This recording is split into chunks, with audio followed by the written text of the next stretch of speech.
नामाचा गजर केला मला मी गावलो नामाचा गजर केला सोहळा आनंदाचा गजर विठुरायाचा भव्य कीर्तन महोत्सव श्री शंकरगड जागदरी तालुका सिंदखेड राजा जिल्हा बुलढाणा दिनांक 26 जानेवारी ते 28 जानेवारी 2021.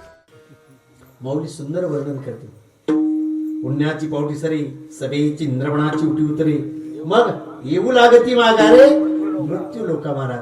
हे सगळे इंद्रचंद्र ब्रह्मादी करून सगळ्यांना गाठोड नेलं की संपलं. कारण तिथं मिळवता येत नाही. तिथं आणलेलं गाठोड भोगानं संपवावं लागतं आणि ते संपल्यानंतर परत इकडे यावं लागतं. अर्थात वरती दुःख आहे महाराज आणि खाली दुःख वत्सरूपी पृथ्वी जाय ब्रह्मयापासी दुःख सांगण्यासाठी. म्हणून तिन्ही तळातलं जे दुःख आहे अर्थात सगळीकडेच दुःख आहे आणि ते दुःख निवारण करण्याचं कार्य अवघाची संसार सुखाचा करीन आनंदे भरीन तिन्ही लोके. आज सर्वसामान्य दृष्टीने जर विचार करायला झाला तर माऊली समजली असं मला वाटत नाही कोणाला. अगदी छातीडोकपणे सांगतो वारकरी संप्रदायातल्या कीर्तन प्रवचन करणाऱ्या महान तत्ववेत्ता सांगणाऱ्यांना सुद्धा माऊली कळाली असा विशेष नाही महाराज. अगदी अमेरिकेसारख्या फ्रान्स जपान सारख्या विज्ञान तज्ञ राष्ट्रांनी माऊलींचं अवलोकन केलेलं आहे. माऊलींचा अभ्यास करतात म्हणून तर माऊलींचं समाधीचा उत्खनन करण्याचा त्यांनी विचार केला होता. कारण 16व्या वर्षात एवढं मोठं प्रगाढ ज्ञान सांगणारी एवढी व्यक्ती कोण असेल महाराज. हे त्यांच्या डोक्यात आलं. आपल्या डोक्यात अजून प्रकाश माऊली आलेलेच नाही. माऊली आम्ही फक्त चमत्कारापुरती आमच्या पोटासाठी कीर्तन प्रवचनात वापरतो महाराज. माऊली समजणे इतकं सोपं नाही. माऊली समजायचं असेल ना फक्त महिनाभर आळंदीला किंवा आपेगावला राहायचं. माऊली आपोआप समजते. काहीच सांगायची गरज नाही. माऊलींचं कार्य समजतं. माऊली कशासाठी जन्माला आली. आज विज्ञान अध्यात्म सगळ्या शास्त्रात जर जीवनात तुमचा प्रपंच करायचा असेल तर ज्ञानेश्वरीचा कसा प्रपंच सुखाचा होईल हे ज्ञानेश्वरीत लिहिले महाराज. तुम्ही प्रत्येक पाऊल टाकत असताना कोणत्या पद्धतीने टाकायचा हे सगळं ज्ञानेश्वरीत लिहिलं आहे. पण ज्ञानेश्वरी आपल्याला फक्त ओम नमोजी अध्याय प्रवचनापुरते. आता ती बंद झाली. प्रवचन एक सगळ्यात मोठं वाईट झाले. वारकरी संप्रदायात एक भागवत म्हणून ग्रंथ आपला पहिला होता. नाथबाबांचा भागवत होता. भागवत सांगण्याची पद्धत वेगळी होती. पण ही वृंदावनवासी जे आले तिकडं आपल्याकडे वाडवेडा नसते काय. कारण याच्यासाठी खूप कष्ट घेतले संप्रदायात लोकांनी. ज्ञानेश्वरी पारायण सुद्धा बंद झाली या भागवतामुळे. गाथा पारायण बंद झाली. गाथा भजन बंद झालं महाराज. भागवत ऐकू नका ऐका ह्याच्यातला विषय नाही मला सांगायचा. पण जे चाललेलं आहे ते चाललेलं परंपरा चालली पाहिजे महाराज. सकाळी काकड्यापासून सप्ताह शब्दाचा अर्थ काकड्यापासून ज्ञानेश्वरी पारायण आणि गाथा भजन. मग तिथनं पुढं तुमचं दुपारचं काय असेल ते आणि दुपार 4 ते 5 प्रवचन हे झालंच पाहिजे. आणि ते प्रवचन या शब्दाचा अर्थ ज्ञानेश्वरी ही परंपरा होती. आता या भागवतामुळं आणि मला एक म्हणजे तुला बोलतो असं नाही पण तुला बोलायचा काही संबंधच नाही. तुला बोलायचं काय मी जगात कोणालाच घाबरत नाही. तुला काय घाबरायचा विषय नाही. मला एकच म्हणायचं आहे भागवत खरंच ऐकायला येतात का. कारण हे आदल्या दिवशी सांगतात रामायण भागवत तू बी आहेस त्याच्यात काय वादच नाही. हे सांगतात उद्या झाकी ही असणार आहे. त्याला झाकीच म्हणतात ना. काय झाकी असते मला काय माहित नाही. पण ते मी बघितले 4 वर्ष ते झाकी येणार म्हणून तिकडच लक्ष असते बघणाऱ्यांचं. त्यांच्याकडे भागवत सांगितलेला काय चालले कोणती कथा चालली आहे कुठली काही नाही महाराज. त्याच्यामुळे ज्ञानेश्वरीची पारायण बंद झाली. सगळ्यात वाईट गोष्ट झाली महाराज. गाथा भजन बंद झाली. हे संप्रदायात हे तत्व आहे महाराज. आणि म्हणून ज्ञानोबराय समजण्यासाठी इतकी सोपी गोष्ट नाही. ज्ञानोबराय प्रत्येक तत्वात आहेत महाराज. अणु रेणूत भरलेले. ज्ञानोबरायांचं तत्व वेगळं आहे. ज्ञानोबरायांचं कार्य वेगळं आहे महाराज. आणि म्हणूनच जगद्गुरु तुकाराम महाराज या संप्रदायाचा कळस असणारे त्यांनी सुद्धा ज्ञानोबरायांच्या पुढे नतमस्तक करून सांगितलं मद पामरासी काय. जगद्गुरु तुकाराम महाराज म्हणतात महाराज आदिगुरु सगळे संत माझी जनाबाई म्हणती मरोडिया जावे बा तुझ्याच पोटी आहे. सगळ्या संतांनी वर्णन केलंय. एवढी ज्ञानोबरायांचं तत्व वेगळं आहे. या अभंगाद्वारे एक एक शब्दाचा जर चिंतन करायचं ठरलं तर मला वाटत नाही 1-2 महिने 4 महिने आयुष्यभर जरी चिंतन करायला तरी एक अभंग सुटणार नाही महाराज. एवढं लेखन त्याच्यात अर्थबोधित सगळं ज्ञानोबरायांनी केलेलं आहे. आणि म्हणून ज्ञानोबरायांचे हा जो शब्द आहे या काय होतं खरंच दुःख आहे. तुम्ही असं विचार करताल व्यवहारात ज्ञानोबरायांना एवढं सगळं माहिती होतं. माझा बोलण्याचा उद्देश होता की वारकरी संप्रदायातल्या अनेक लोकांना ज्ञानोबराय कळाले नाही, त्याच्यासाठी की ज्ञानोबरायांची सांगत असताना काय सांगतात. आता थोड्याच दिवसात ज्ञानोबरायांची मालिका येते आपल्या समारोह चॅनलवर, मोफत चॅनल आहे तो. मला वाटतं ABP माझ्याच्या पहिला ज्ञानोबराय समजतील महाराज 700 भागाची मालिका आहे. म्हणजे ज्ञानोबराय काय आहे तत्व, हे चमत्कार हे वेगळा विषय आहे. ज्ञानोबराय काय आहे हे समजतील महाराज. ज्ञानोबरायांच्या बाबतीत बोलत असताना लोकांना रडावं, मनोरंजन करावं, कुठेतरी भावनावश करावं, हाच उद्देश आमचा असतो महाराज. ज्ञानोबरायांना अन्न दिलं नाही, पाणी दिलं नाही, मडकं दिलं नाही. ज्ञानोबरायांची अवस्था त्यावेळेला जर विचार करायला झाला तर ज्या वेळेला मडकं दिलं नाही त्यावेळेला पाठीवर अग्नी पेटवून प्रदीप्त करून मांडव वाजलं, एवढी मोठी ताकद त्यांच्याकडे होती. रेड्याच्या मुखातून वेद बोलवण्याची ताकद होती. त्यांना तुम्ही सर्वसामान्य ब्रह्मवृंदांनी धर्ममार्तंडांनी त्रास द्यावा. ज्ञानोबरायांना हे दाखवून द्यायचं होतं महाराज. त्यांच्यासारखं श्रीमंत तर कोणच नव्हतं महाराज. 1600 एकर जमीन होती, हे आम्ही सांगावं ना, कारण आम्ही त्यांचे ज्ञानवंशज म्हणून काम करतो. इतरांनी सांगायची गरज नाही. ज्ञानोबरायांचे एवढे हाल झाले, अपेक्षा झाली, आणि मग त्यांनी कुठं सुखाचा संसार करावा ही संकल्पना, हे व्यावहारिक बघता तुम्ही. ज्ञानोबराय सगळ्याच्या अतीत होते महाराज. ज्ञानोबरायांना तुम्ही काय बोलले आणि काय त्रास दिला याच्या पलीकडची व्यक्तिमत्व ज्ञानोबरायांचं होतं. म्हणून ज्ञानोबरायांनी जर विचार केला, तुमची अवस्था अशी होती, तुम्ही जगाचा संसार सुखाचा करायला गेला. ज्ञानोबरायांनी एका शब्दात सांगितलं, कारण महिलेला काय सगळ्यात आवडत असतं, माहेर. अगदी फडा जरी आणला ना, इकडे फडात म्हणतात झाडायला, ते आणलं तर 100 जणांना सांगेन भावानं पाठवून दिला, आईनं पाठवून दिला. ते एक कौतुक असतं. म्हणून ज्ञानोबराय सांगितलं, माझं माहेर किती श्रीमंत आहे महाराज. जाईन गे माये जाईन गे माये जाईन गे माये दया पंढरपुरा जाईन गे माये दया पंढरपुरा जाईन गे माये दया पंढरपुरा जाईन गे माये दया पंढरपुरा जाईन गे माये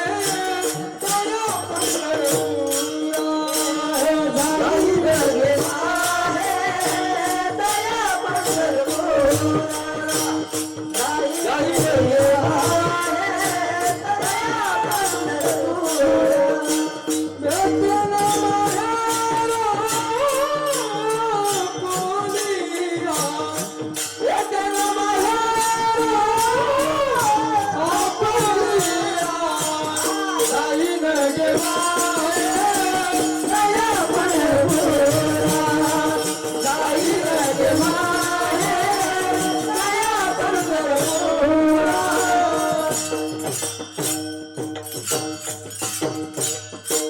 दया पंढरपूर. कुठं आहे पंढरपूर महाराज? तेरे एक बसविले नगर तेरे एक बसविले नगर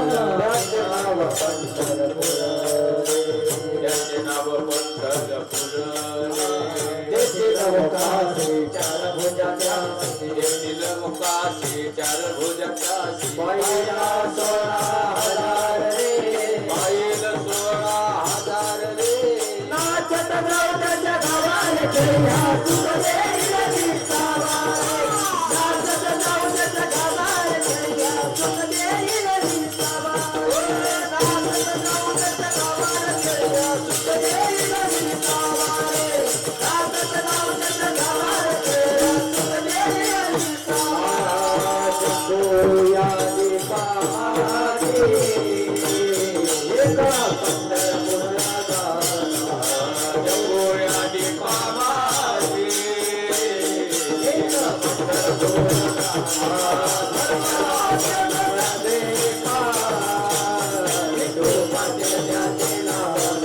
धर्माचे नगर देखा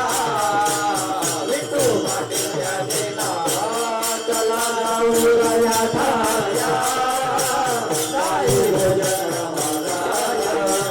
जागो तया छाया साई भोजन मागा विश्वाचा धर्म लागा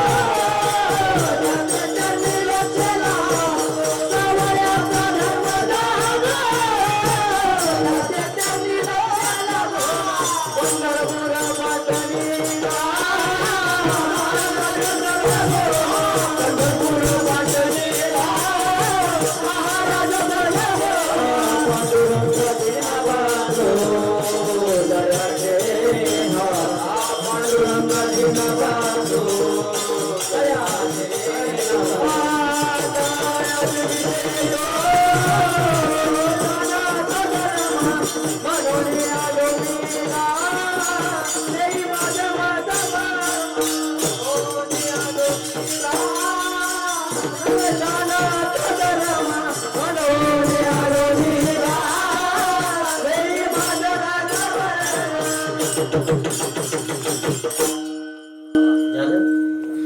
नाही झालं आज. अगदी काकड्यापर्यंत चालले कारण भगवान परमात्म्याची स्तुती सगळ्या संतांनी केली. मुख भरून संतांनी स्तुती केलेली आहे.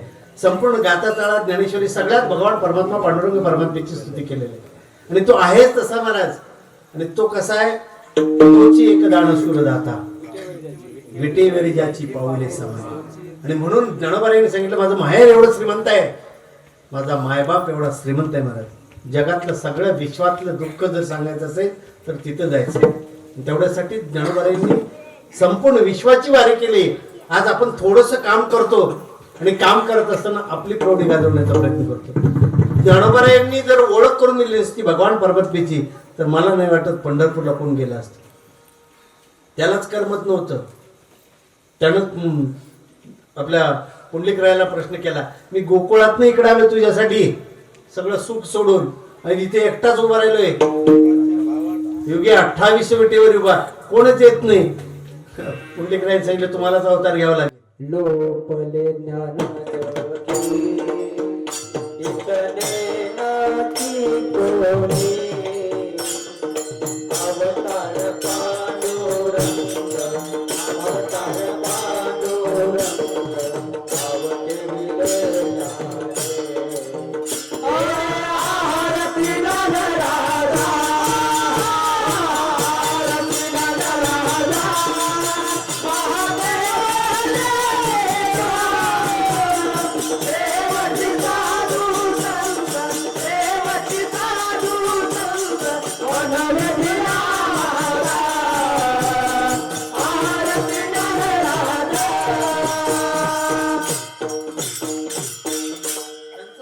त्यांनीच त्यांच्या अवताराची ओळख करून दिली. महाराज आम्ही ज्ञानोबारायांना विनंती केली, सगळं मान्य आम्हाला. पंढरपूरचं महात्म्य माहिती आहे, भगवान परमात्म्याचं माहिती आहे. फक्त त्याचं एक तत्व आहे, घेसी तेव्हा देसी ऐसा असती उदार. मौल्य आम्हाला असं नाही म्हणायचं. आम्ही काय तर त्यांच्यावर म्हणतो पांडुरंगाबद्दल अपवाद आहे, उदाहरण आहेत आमच्याकडं. अगदी अज्ञातवासात पांडव होते. संध्याकाळची वेळ होती, सूर्य अस्ताला जाण्याची वेळ होती. महर्षी आले, 1000 शिष्य गणासहित आले आणि द्रौपदी मातेला सांगितलं भिक्षान द्यायची. माता बाहेर आली, पाहत येतो 1000 ऋषीमुनी महर्षी नतमस्तक झाली आणि सांगितलं का आज्ञा. म्हणजे आम्ही स्नान करून येईपर्यंत सगळ्यांना यथेच्छ भोजन पाहिजे. द्रौपदी मातेला विचार पडला काय करावं. जी दिलेले सूर्यानं थाळी सुद्धा धुवून ठेवलेली आहे आणि सूर्यास्त होत आहे, आता काय करायचं. आणि जर ऋषी महर्षींना परत पाठवलं तर अवघड होईल. मला हे जाणणारी लोक होते, आता ते जाणत नाहीत. संत दारात आले काय आणि गेले काय. शंकर बाबांच्या कार्याला जर आपण मागायला गेलो तरी काही लोक नाक मोरडतात. पण संतांना दिल्यानंतर आणि ईश्वरा दिल्यानंतर कमी काय होत नसतं, उलट वाढत असतं. मला ते वाढवण्याचं कार्य ते कुणाला तरी संधी मिळत असते. आज आमच्या आपेगावचं भाग्य म्हणून आपेगावकरांना संधी मिळाली, आज तुमचं भाग्य म्हणून. नाही तर जगात गावं कमी आहेत का हो. आपल्या जिल्ह्यात गावं अनेक आहेत ना, पण त्या गावात श्री क्षेत्र म्हणता येईल का. गावाचं नाव मला वाटतं मौजे म्हणतात ना इकडे का नाही. हा मौजे सगळ्यालाच लागलेले असतात, मग ते पायातले असू देत किंवा मौजे असू देत. पण श्री क्षेत्र लागणं हे भाग्याचं लक्षण आहे मला. म्हणून भाग्यवान आहात तुम्ही. बाबा इथं आले आणि बाबांनी समाधी घेतली, हे तुमच्या भाग्याचं कार्य ठरलं महाराज. त्यामुळे श्री क्षेत्र लागलं जागदरी, म्हणून तुम्ही परम भाग्याचं लक्षण आहे महाराज. कुठं कुठंच हे भाग्य प्राप्त होते हे लक्षात ठेवलं पाहिजे. आता संतांना परत पाठवायचं कसं आणि कोणत्या शब्दानं आणि विचार करत करत लक्षात आलं महाराज तो आहे ना. हाक मारली महाराज. कोठे गुंतलासी द्वारकेच्या राया, कोठे गुंतलासी द्वारकेच्या राया, कोठे गुंतलासी द्वारकेच्या राया, कोठे गुंतलासी द्वारकेच्या राया.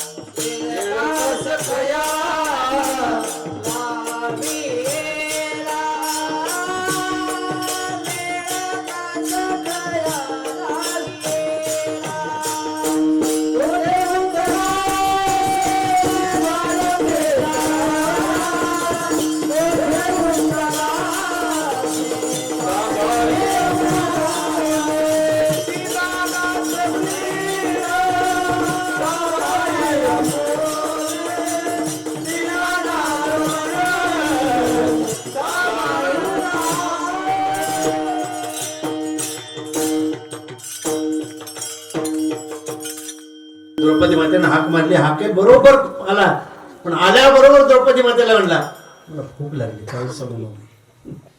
किती अवघड गोष्ट आहे महाराज देवाची.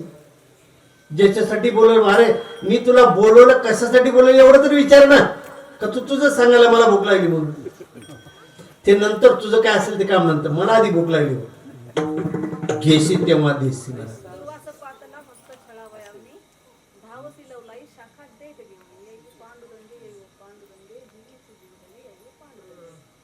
हे खाली बसून म्हणायचं नसतं, वर हा ना, पण ते खाली बसून म्हणायचं नसतं, म्हणायला मी त्याच्यावर विश्लेषण करतो. पाठ पाहिजे का नको कोणाला.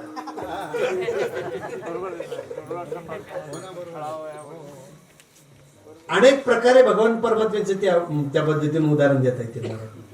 एक पान ढेकर दिला मला, त्याच्यासाठी तो कुमाराने किती सुंदर अभंगलेला, काय देवा घरी मागे भाजी पान द्रौपदीसी.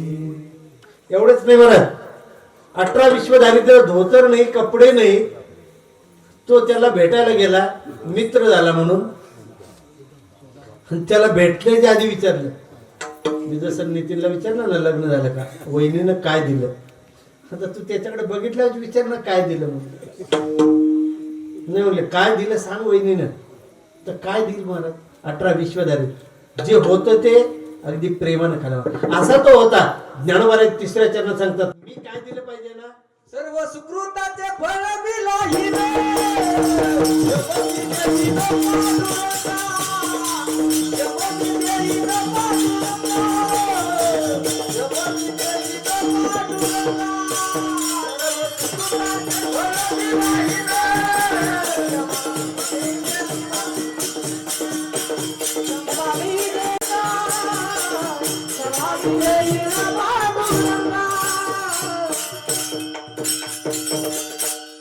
सर्व सुकृताचे फळ मिळाली क्षमावी.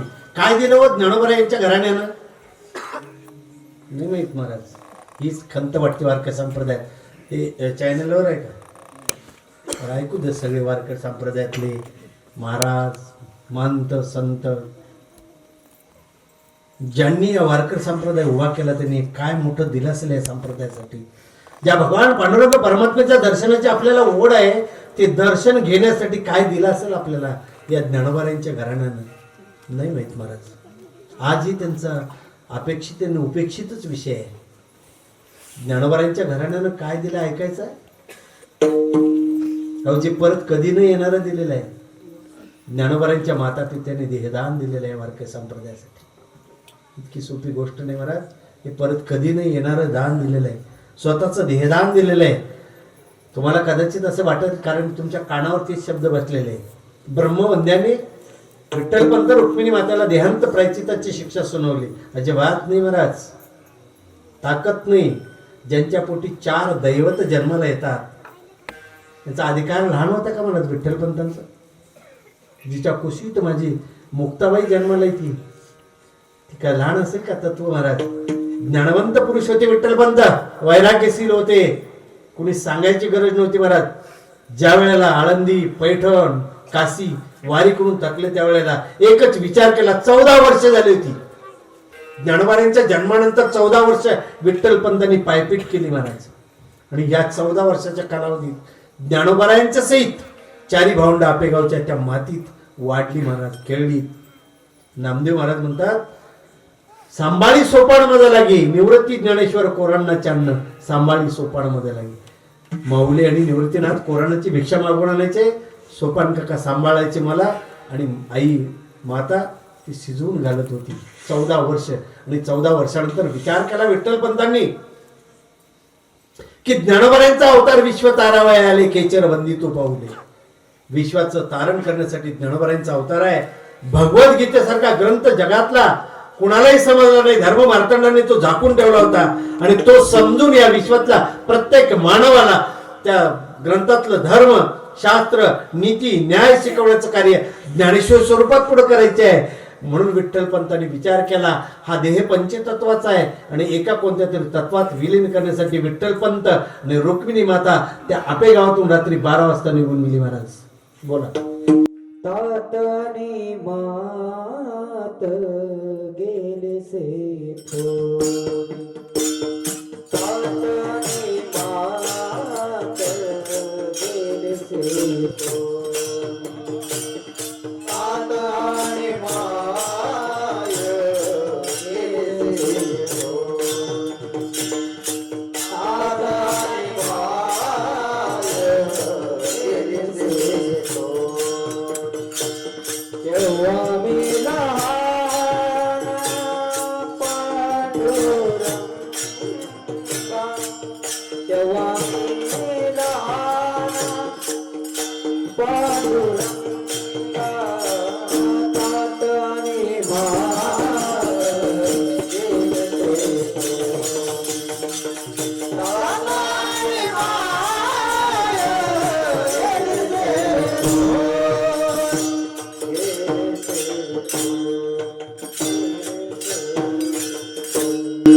बोल मुक्ताबाईचे नामदेव महाराजांच्या गात्याप्रमाणे तात आणि माता गेलेसे येतो तेव्हा आम्ही लहान पांडुरंग निवृत्ती ज्ञानेश्वर कोरांना चांदणं सांभाळी सोपान मजा लागी आपे गाव तीर्थक्षेत्रातून रात्री 12 वाजता ये.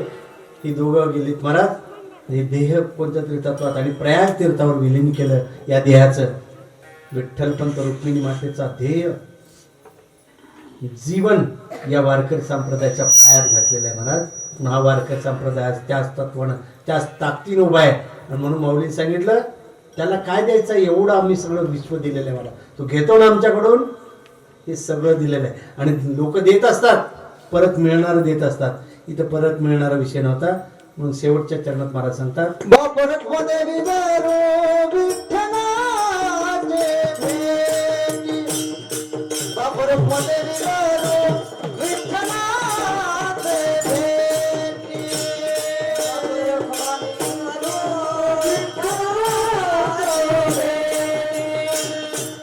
बापरत मध्ये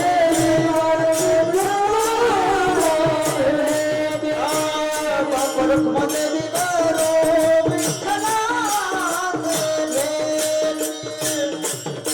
मध्ये विचारो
पूर्ण विश्वासाठी तो म्हणतो महाराज आषाढी कार्तिकी विसरू नको माझा सांगित सेबूज. कोणासाठी सांगतो महाराज? विश्वातल्या प्रत्येक मानवाचं तिथे यावं दर्शन घ्यावं त्याच्याकडे पाहिल्यानंतर संपूर्ण दुःखाची निवृत्ती होती आणि परमानंदाची प्राप्ती होती. असा तो भगवान पांडुरंग परमात्मा त्याच्या दर्शनाची ओढ लागण्यासाठी सगळ्या विश्वाने येण्यासाठी माझ्या जीवीची आवडी पंढरपुराने येणगुडी ज्ञानोबारे म्हणतात तुमच्या सेवेसाठी त्याला उभा केला. पण यावर्षी म्हणून ट्रस्टी सगळे ट्रस्टी आहेत का इथे? निदान ट्रस्टीनं तरी 3 दिवस राहिलं पाहिजे इथं. कारण हे ट्रस्टीत यायचं सोपं असतं, पण ट्रस्टीतलं काम करणं अवघड असतं. कारण इथं काही नाही मिळत नाही. ग्रामपंचायतचं सदस्य झालं निदान 2 रुपये तरी मिळतील. 2 म्हणतो बरं काय सरपंच, ते पेरे पाटलाचं भाषण आहे का मी समजा, काहीच नसतं. दिवसा 2 रुपये बी मिळत नाही, उगाच चाललेली असती म्हणून. इथं मिळत नसतं, पण आदर्श शक्तीनं जे मिळत असतं ते जगात कुठंच मिळत नसतं, ते इथं मिळत असतं. मी इथं आलो पाहिजे निदान या कार्यक्रमाला. मला सांगायचा उद्देश आहे अभंगाद्वारे, विश्वात असं कधीच झालं नाही मला. योगी 28 कधी झालं नाही. 750 वर्षापूर्वी ज्ञानोबारायांनी चालू केलेली परंपरा आजपर्यंत कधी खंडित पडले नाही मला. फक्त ट्रस्टीच्या मूर्खपणामुळं यावर्षी वारकरी संप्रदायाला त्या वारीला मुखावं लागलं मला. म्हणून मुद्दाम तुम्हाला ट्रस्टीचं विचारलं. एक विचार करण्यासारखी गोष्ट आहे परवाची कार्तिक एकादशी. मी हे का बोलतो, यूट्यूब नाही, सगळ्या जगातलं कोणी आला तरी मला प्रश्न विचारला तर कोणाची ताकद नाही मला. कारण लॉकडाऊनमध्ये 1 दिवस सुद्धा मंदिर बंद असं कधी झालं नाही आता. आषाढी एकादशी भरवली, ज्ञानोबारायांचा जन्मोत्सव, गोकुळाष्टमी मोठी केली, कार्तिक वारी तर एवढी भरली की प्रति वर्षीपेक्षा जास्त 2.5 लाख समाज आला होता मला. आणि रोज येतात, रोज हजारो लोक दर्शनला येतात. पण आमच्या गावातला अजूनही एकही माणूस पॉझिटिव्ह निघाला नाही. ज्ञानोबारायांची ताकद एवढं म्हणजे यात्रा बदली बाहेर न आले की आम्हाला संसर्ग झाला की गावाला व्हायला पाहिजे होतं का नाही महाराज. वारी सगळी भरवली. आळंदीकरांनी ट्रस्टीने जो निर्णय घेतला तो फार मूर्खपणाचा घेतला, चुकीचा घेतला. अगदी यानं बोलतोय मी, 10 किलोमीटरवर जर कर्फ्यू लावत असतील, एवढं काय झालं हो आळंदीत. एवढ्या मोठ्या क्षेत्रात, एवढ्या मोठ्या शहरात 1 लाख समाज, तसा लोक सुद्धा कमीच गेले असते या भीतीनं. 1 लाख समाज एवढ्या मोठ्या तालुक्याच्या ठिकाणी काहीच नव्हतं, आले असतील दर्शन. आज आमच्या इथं 8 दिवस रोज लोक दर्शन यायचे, घेऊन जायचे. शेवटच्या दिवशी 1-1.5 लाख समाजाला दर्शन घेऊन गेले. ज्याच्या त्याच्या पद्धतीनं सगळे व्यवस्थित झाले मला. पण वारकरी संप्रदाय खंत लागली की जन्माला आल्यानंतर आयुष्यात एक वारी चुकली म्हणून ट्रस्टीनं निर्णय घेत असताना अतिशय योग्य घ्या की त्याचा परिणाम इतर भक्तावर कोणता होता कामा नये महाराज. तुमच्या हातात दिलं, तुम्ही सर्वस्व आहेत इथं, पण त्या निर्णयाचा प्रत्यय काय येतो याचाही विचार होणं गरजेचं आहे. ज्याच्या सेवेसाठी त्याला करून ठेवला ती सेवा बंद पडण्याचं कार्य यांनी केलं मला यावर्षी. तसा निर्णय घ्यायची गरज नव्हती. लॉकडाऊन निघालं होतं, सगळं चालू होतं. आता मला बोलायची गरज नाही, तुम्हाला सगळ्यांना अनुभव आहे. कुणाच्या तोंडाला, मला वाटते तिकडे जरा थोडं तरी नगर जिल्ह्यात आहेत मास, इकडं कुणाच्या तोंडाला मी बघितलं नाही. विदर्भात कोण पाळतच नाही वाटतं. त्या सॅनिटायझर एकदम डायरेक्ट पिन येतं का काय समजत नाही थोडं. त्यामुळे असं झालं, गरजच नाही मास्कची. आत घेतल्या बाहेर काय करायचं, अल्कोहोल आतच असल्या. अवघड आहे सगळं. सांगायचा उद्देश की आपल्या निर्णयाला कुठेतरी चुकीचा निर्णय होईल आणि त्याच्यामुळं ईश्वरालाही दुःख होतं महाराज. ज्यानं आवर्जून सांगितलं आषाढी कार्तिक विसरू नको, त्यांना विसरण्याची वेळ आली की आपल्या अंतःकरणात होती. आज सर्वसामान्य वारकऱ्याच्या डोक्यात एकच आहे, आपल्या आयुष्यात एक वारी चुकली ही खंत कायमची लागून राहिली महाराज. म्हणून आपल्या निर्णयाने योग्य निर्णय व्हावा, चांगला निर्णय घेता. आता बजेट आले का कमी पडले राहिले का आम्हाला, कारण आता हे 3 तिरकूट सरकार, त्यामुळे आता पैसा नाही, त्याच्यात लॉकडाऊन सगळं अवघड आहे. तुम्हाला काय बोलत नाही सरपंच, आमचं सरपंच लगेच बघायला आले, कारण त्यांचं सरकार आहे ना. आम्हाला काय सरकार बघायची गरज आहे आम्हाला फक्त आमच्या निधी पैसे यावे तेवढीच इच्छा, आमचं दुसरं काहीच नाही. उद्या पहिल्या मजल्याचं स्लॅब टाकायला जायचंच आपल्याला. त्यामुळं इतकं सुंदर कार्य चाललंय, तुमचंही चांगलं कार्य चालू आहे. कुठेही खरेदी अडचण पडली, फक्त या विद्यार्थ्यांना सांभाळा. हे तुमचं वैभव आहे, हे तुमचं ऐश्वर आहे, हे सगळ्यात मोठं कार्य हे तुमचं आहे. म्हणून मधुगिरी मागतात का कसं, मला वाटतं मधुगिरी मागितली तर काय होईल. कारण एक तत्व आहे, आज तुम्ही मधुगिरी मागून शिकला. मधुगिरीतल्या अन्नात एक पावित्रता असते, मधुगिरीतल्या अन्नातली एक ताकद असते महाराज. आणि मधुगिरीतल्या अन्नातला हा नैवेद्य बाबांच्या समोर गेल्यानंतर, या मुलांना गेल्यानंतर, त्या नैवेद्याद्वारे, त्या मधुगिरीद्वारे एक संकल्पना यांच्या मनात, एक भाव निर्माण होतो अंतःकरणात एक.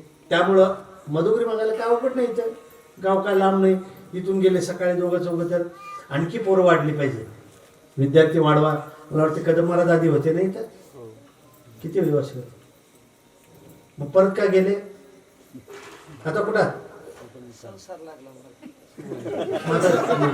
हा बी संसारच करतो ना, घर जवळ आहे. मग तुझा संसार असेल घरी ताडला असतं तरी काय अडचण नव्हतं. शेतात जीव गुंतला नाही म्हणजे परमार्थ जीव गुंतला नाही.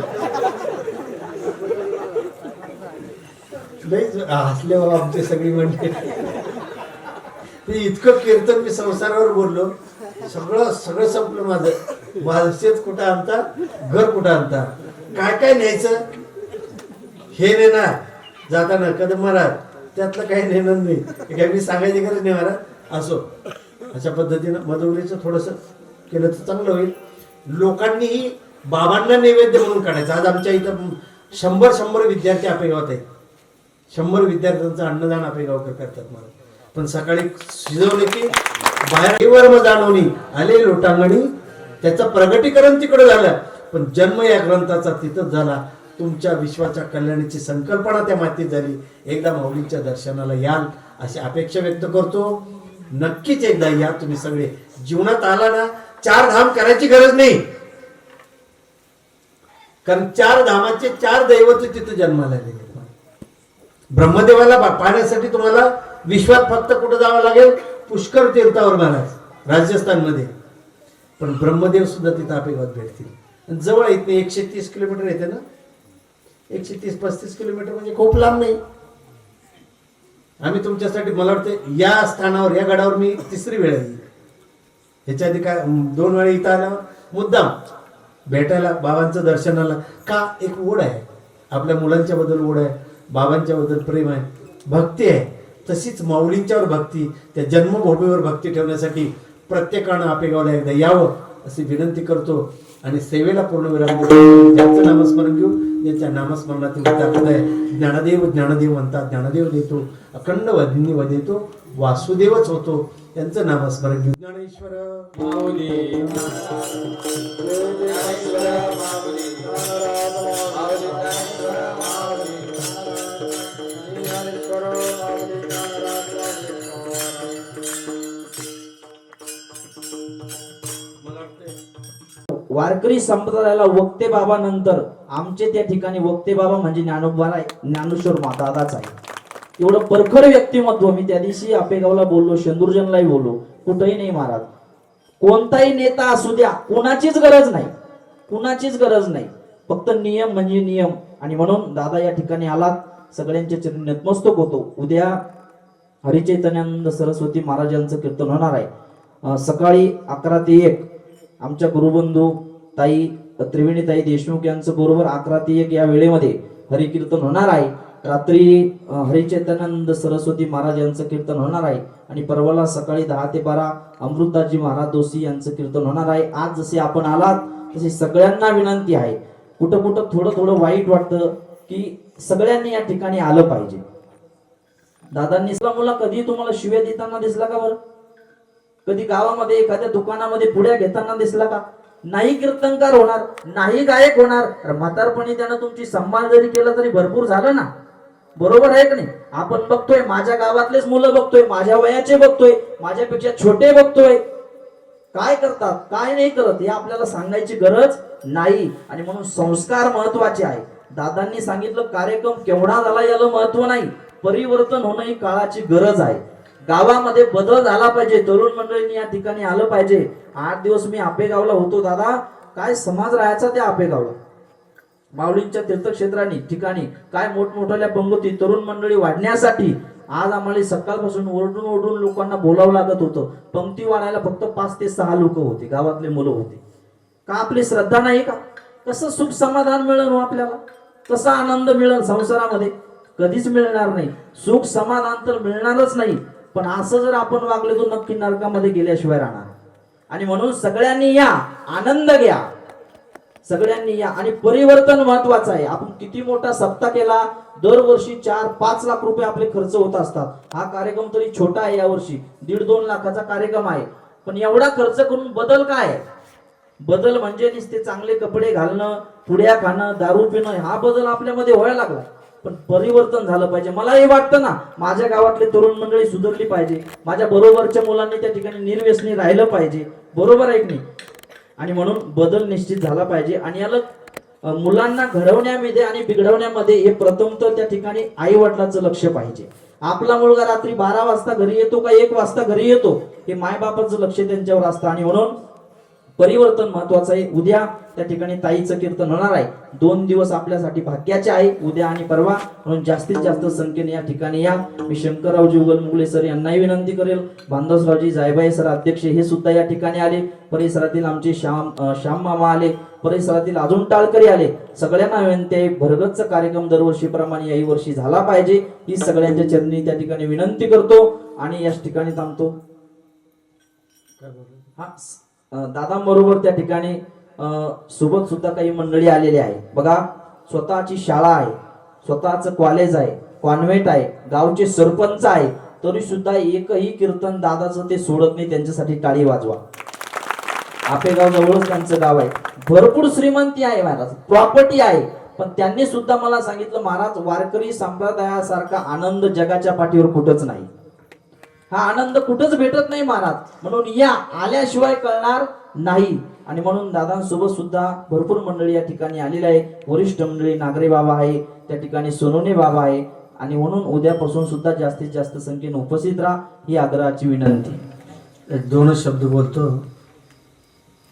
सतीश महाराज थोडं वेगळ्या भाषेत बोलले, जरा कदाचित वाटलं असेल. तर मी माझ्या अनुभवाने सांगतो. मी मराठीत कीर्तन कधीच अपेवाद करत नाही. सगळ्या भाषा असतात, कारण माऊलीकडे माझ्या 56 भाषेचा कैलास आहे गौरव. आता ती भाषा तुम्हाला सांगा नको, कोल्हापुरी भाषा असते माझी. कधी कधी त्रागा होतो, मी तर प्रत्येक कीर्तनात बोलत असतो. ही काळाची गरज आहे, विचार करण्यासारखी गोष्ट आहे. जरी याचा वेगळा विचार करू नका एवढ्यासाठी मला बोलायचं आहे. त्यांच्या अंतःकरणात तो राग नाहीये, जे तुम्हाला भासतो तो नाही. आमचा राग एवढ्यासाठी की कळकळी नामाचा गजर केला मला मी गावलो. सोहळा आनंदाचा गजर विठुरायाचा भव्य कीर्तन महोत्सव श्री शंकरगड जागदरी तालुका सिंदखेड राजा जिल्हा बुलढाणा दिनांक 26 जानेवारी ते 28 जानेवारी 2021.